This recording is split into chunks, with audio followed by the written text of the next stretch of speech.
From a medal-winning athlete to a brick kiln worker, that's the fate suffered by 2006 Doha Asian Games silver medalist Santhi Soundarajan.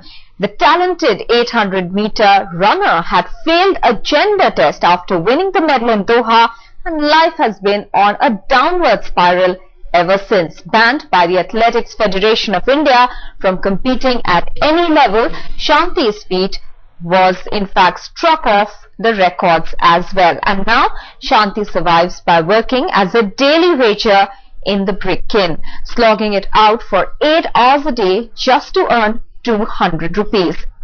Clearly, it shows the insensitivity of the society and highlights the failure of the Athletics Federation of India, who simply left Santhi in the lurch. Compare it with the similar situation of South African 800-meter runner Caster Semenya. The 21-year-old failed a similar gender test and lost the gold she had won in Berlin World Championships in 2009, but South African authorities stood firmly behind her, and finally the IAAF revoked the ban on her.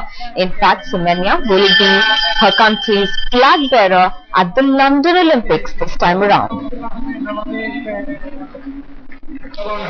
Gulu Ezekiel, senior sports journalist, now joins us. How would you react to this sort of a situation, Mr. Ezekiel, that we are seeing emanating here with Santhi? From a human point of view, I think it's a great tragedy, and it's very sad to see a former athlete in this kind of situation.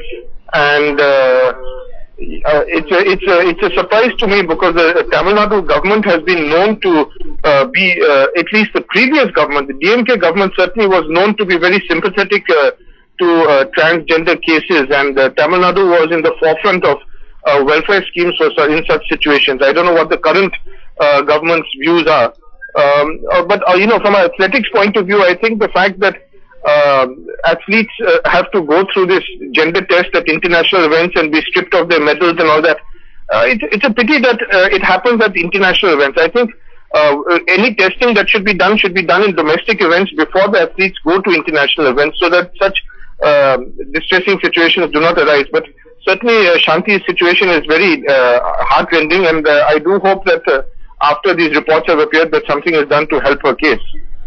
Can a case be taken up at a higher level, or what the Indian side has done of completely abandoning her was the only way out for them? I'm not sure what the procedure is at the international level with the International Athletic Federation. It's quite true that the South Africans did put a lot of pressure on the International Athletic Federation to lift the ban on Caster, their star athlete.